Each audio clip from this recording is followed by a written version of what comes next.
Bom dia, professora Natália. Então, para o nosso trabalho final dessa matéria, a gente optou por escolher uma unidade de alimentação e nutrição que se configura como comercial e tem como linha de trabalho a cozinha oriental. Então, a respeito da caracterização do nosso restaurante fictício, ele é localizado em Curitiba, no bairro Batel, e o estabelecimento fica aberto ao público de segunda a sábado, das 11 às 3 para o almoço e das 7 às 11 para o jantar. O nosso empreendimento, ele é caracterizado por ser de pequeno porte, porque ele costuma servir em média 500 refeições por dia, sendo que 200 refeições são servidas no período diurno e 300 refeições no período noturno. É, e o restaurante, ele conta com uma estrutura com capacidade para receber 112 clientes. Então, a empresa ela conta com 29 funcionários, que são divididos igualmente em 2 turnos, como representado ali na tabela abaixo. Então, nos 2 períodos haverá 3 garçons, 3 auxiliares de cozinha, 2 cozinheiros, 2 sushimens, um faxineiro, um gerente e 2 caixas. Vale salientar que é só o nutricionista que vai trabalhar em ambos os períodos, então a carga horária dele vai ser de 8 horas. E os funcionários que trabalham no período diurno, pelo menos a maior parte, fazem jornada de trabalho das 10 às 4, enquanto aqueles da parte noturna ingressam às 6 e saem à meia-noite. Então, é observado que essas equipes trabalham por volta de 6 horas diárias. E daí só um adendo, né? Essa tabela foi alterada com relação ao nosso trabalho escrito, porque a gente observou alguns equívocos com relação aos horários. Então, essa daí é a definitiva. Então, nessa tabela ao lado, ela vai mostrar de maneira bem mais detalhada de como que é organizada a entrada e a saída dos funcionários nos 2 turnos de produção. Então, vamos ali ver o período diurno, às 10 entre os funcionários do turno A, que já foram apresentados no slide anterior, e também ocorre a entrada do nutricionista. E às 11 começa a jornada do caixa, porque a gente levou em conta que o restaurante ele fica aberto para a clientela a partir desse horário. E às 2 ocorre a saída do nutricionista, e às 3 ocorre a saída do caixa, porque o restaurante ele vai fechar esse horário para o público geral. A CLT ela determina que os funcionários que trabalham 6 horas diárias devem ter pelo menos 15 minutos de intervalo. Então, pensando nisso, a gente dividiu os funcionários, tanto do período diurno quanto do período noturno, em 3 grupos, de maneira com que, pelo menos, a maioria ali das funções, fique pelo menos um funcionário ali nos dois períodos, para que o nosso restaurante não cesse o funcionamento total de alguma área. E às 4 é o horário de encerramento da jornada dos funcionários do turno A. E às 6 ocorre o início do turno B. Vale salientar que alguns funcionários entram antes da abertura do restaurante para o público geral, para começar a realizar o preparo do restaurante para receber a clientela. E esses mesmos, eles saem depois do fechamento para o público geral para organizar esse restaurante para o próximo período. Então, a gente optou por um maior número de time de funcionários nesse período, do que aumentar a carga horária de trabalho para atender essa demanda da organização do restaurante. Então, 6 horas diárias, o grupo acha que é suficiente para toda essa organização. Daí só um adendo que a respeito das férias dados dos trabalhadores, elas são coletivas, e tem um período de 30 dias, assim respeitando os critérios da CLT, e as férias vão se iniciar no dia 23 de janeiro e vão até dia 22 de janeiro. E também vale salientar que haverá remuneração nos feriados de Natal e Ano Novo.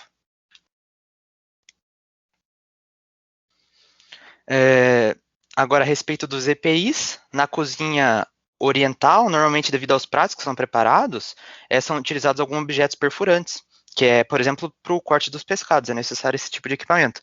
Então, é essencial que o nosso estabelecimento tenha o uso de um tipo de luvas para evitar esse tipo de acidente. E também recomenda-se o uso de luvas, só que de outro material, para aqueles que trabalham ali no processo de higienização do local, para proteção contra agentes químicos e biológicos. Agora, ali, com relação aos uniformes, dado o cenário atual, E a própria questão de higiene, todos os funcionários devem usar máscaras. Agora, touca, avental e sapato antiderrapante faz parte do uniforme das pessoas que trabalham na cozinha. A touca é por uma questão de higiene, o avental é essencial para proteção contra respingos de óleos provenientes ali da fritadeira, e também vai proteger o trabalhador de atividades que são feitas em alguns lugares ali da cozinha que tem temperaturas extremas, como o forno e o fogão. E já o sapato antiderrapante é para evitar com que haja as quedas nesse ambiente, porque essas quedas podem muitas vezes acabar lesionando de maneira significativa o trabalhador. Bom, então esse é o nosso organograma. Começando pelos 2 gerentes, que representam o topo da hierarquia. Abaixo dele a gente tem os nutricionistas, e abaixo deles dois tem tanto os cozinheiros como os sushimens, que são subordinados ao nutricionista e à gerência, e os auxiliares de cozinha vão responder aos comandos do cozinheiro, e paralelo aos cargos do auxiliar de cozinha, nesse mesmo nível, a gente tem os caixas, os faxineiros e os garçons, que obedecem aos comandos da gerência. A gente optou por ter 4 pessoas no caixa, 2 no período do almoço e 2 no jantar, porque uma vai cuidar do pagamento dos clientes e atendimento aos clientes, e a outra pessoa vai cuidar dos pedidos de delivery, atender o motoboy e cuidar de responder na plataforma de delivery. Tá, então aqui tá a nossa planta. Eu vou abrir ela em imagem para ficar mais fácil para ir mostrando. Então, vamos lá. A nossa planta foi baseada nos cálculos de dimensionamento físico funcional, porém, em algumas áreas a gente teve que adaptar algumas medidas. Vou começar pelo salão e, primeiramente, dizer que essas coisinhas aqui, elas são as janelas, em todos os lugares com as medidas. Tá. O salão, ele apresenta a área de 280 metros quadrados, composto por 28 mesas com 4 cadeiras cada, totalizando em 112 cadeiras. Aqui está o caixa, representado pelo número 20, e o expositor refrigeratório, representado pelo número 18, que serve para armazenar as bebidas resfriadas. Depois da área do salão, a gente vai para a sala de administração, que possui uma área de 7,5 metros quadrados. E aqui do lado, a gente tem os banheiros, sendo um banheiro feminino, um banheiro masculino e um banheiro de acessibilidade. Em seguida, deixa eu dar uma aproximada, em seguida, a gente tem o acesso à área de cocção, que a gente escolheu aqui por colocar uma porta dessas estilo vai e vem, que possui um sistema melhor de vedação. O nosso espaço de cocção e preparo dos alimentos apresenta uma área de 28,8 metros quadrados e os equipamentos estão representados por números, sendo o número 1, um descascador de legumes, o 2, um forno de convecção que difere dos fornos convencionais por chegar em altas temperaturas mais rápido. O 3 é um extrator de suco para agilizar o preparo do restaurante. O 4 é uma máquina de gelo. O 5 seria uma fritadeira. E o 6 é uma coifa, que no caso vai em cima da fritadeira para remover e filtrar o vapor do processo de cocção. O 7 aqui seria um fogão com 4 bocas. O 8 é uma mesa de preparo utilizada pelo cozinheiro. E o 9 seria uma panela elétrica de arroz, que por ser um restaurante de comida japonesa, que tem arroz em quase todos os seus pratos, a gente escolheu por colocar esse equipamento para auxiliar o cozinheiro. E aqui, o 13 é uma pia, que seria para higienização dos utensílios. Da área de cocção, a gente tem acesso aos vestiários dos funcionários, mas só salientando que aqui primeira área, o primeiro contato, é onde a gente tem os armários e bancos, e a pia e vaso é mais no fundo dos vestiários, para ter um espaço da porta, né? Tá. E da área de cocção, a gente também tem acesso à área de higienização dos vegetais, que possui 4,8 metros quadrados, que na verdade é uma área somente com uma pia com cuba em inox, para que os vegetais sejam lavados. Tem acesso também à área de pré-preparo de peixes, que é um alimento muito produzido no restaurante oriental. Essa área tem 5,4 metros quadrados e tem uma estufa para os sushis e sashimis, representado pelo número 15. Tem uma esteira de bambu, que é chamada de maksu, e serve para enrolar os sushis, representada pelo número 16. E aqui também tem outra mesa para auxiliar, representada pelo número 8. Aqui a gente tem a área de externa, onde ficam os lixos, sendo separado o lixo seco e o lixo orgânico. E da área de higienização dos vegetais, a gente tem acesso à área do armazenamento, que no nosso caso é um armazenamento quinzenal, que através do nosso dimensionamento, a gente chegou a uma área de 21,6 metros quadrados. Mas ao fazer a planta, a gente achou que ficou subestimado. Por isso, a gente acabou adaptando a nossa realidade e necessidade do restaurante. Nessa área de armazenamento e estoque, a gente colocou prateleiras de inox representadas pelo número 10. Aqui também tem a câmara fria, que a gente também teve que adaptar as medidas, porque no cálculo que a gente fez, deu 36 metros quadrados de área. E a gente achou que nesse caso daí ficou superestimado.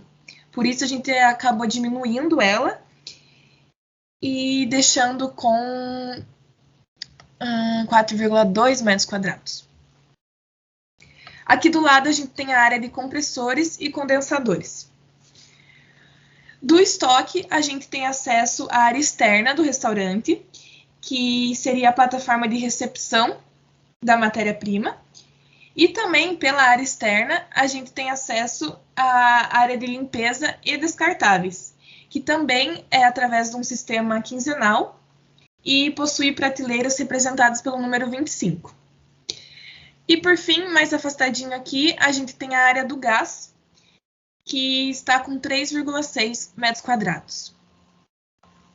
Então, a nossa planta seria isso.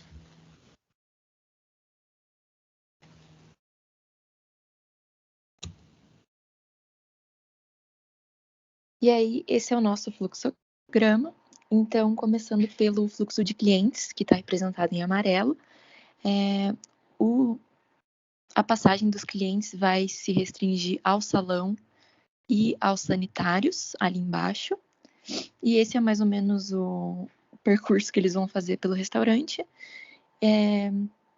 Depois a gente tem o fluxo de resíduos na cor marrom. Então, começando ali pelo cantinho direito, a gente vai ter resíduos saindo dos sanitários, tanto dos sanitários dos clientes como dos funcionários, e esses dois vão vir pela área externa e vão desembocar ali naqueles coletores de lixo. Na verdade, todos os resíduos vão desembocar ali nesses coletores. Então, esse é o fluxo do banheiro. Aí, os restos de alimentos que vão vir do salão vêm pelo esse acesso de baixo ali da área da cozinha, porque o acesso de cima é só de produção e distribuição, representado pela seta vermelha. Então, os restos de alimentos vêm por esse acesso de baixo, pela porta dupla, e já caem ali nos coletores de lixo também, por essa porta que tem na área de cocção. Os resíduos da área de higienização de vegetais e do pré-preparo de peixes também tem um acesso externo, que dá direto nos coletores. Lá em cima, na área de limpeza e descartáveis, a gente preferiu fazer também um acesso externo para não ficar cruzando com o armazenamento o tempo todo, às vezes tem resíduos químicos, então a gente dá a volta ali pela área externa e também cai nos coletores. E por fim, o que gerar de lixo tanto do armazenamento quanto da plataforma de recepção de matéria-prima, a gente também fez um acesso ali para os coletores de lixo. De resíduo é mais ou menos isso, a gente procurou fazer a maioria deles passando pela área externa, justamente para não cruzar muito com a cozinha e com os alimentos. E daí em azul a gente tem o fluxo de funcionários. Eles estão representados por setas bem curtinhas, porque fica nítido que os funcionários percorrem toda a área do restaurante. Então, começando lá na sala administrativa, que dá no salão. Então, é mais para gerência. E daí, ali nas duas portas duplas, a gente tem o vai e vem de funcionários, né? Então, são setas duplas também. E os funcionários também podem sair do vestiário e cair direto na área de cocção. E daí, tanto na área de higienização de vegetais, pré-preparo, armazenamento, limpeza, eles têm esse fluxo de ida e volta o tempo todo, né? Aí, a seta vermelha a gente já mencionou, que é a produção e distribuição, direto da cocção para o salão. E, por fim, o fluxo de fornecedores e mercadorias, a gente fez tanto uma porta para os fornecedores, quanto uma plataforma de recepção para o caminhão, que é a segunda setinha ali de baixo. E a gente quis restringir esse fluxo que está representado em verde só nessa área de armazenamento ou da câmara fria, porque é aqui que vão ficar armazenados. Daí, a partir daí, vai para distribuição, vai para higienização. Então, esse é o nosso fluxograma. A gente não quis deixar muito encontro de setas para não ter contaminação cruzada. E é isso. Essas são as nossas referências. A gente agradece pela atenção e esse foi o nosso trabalho.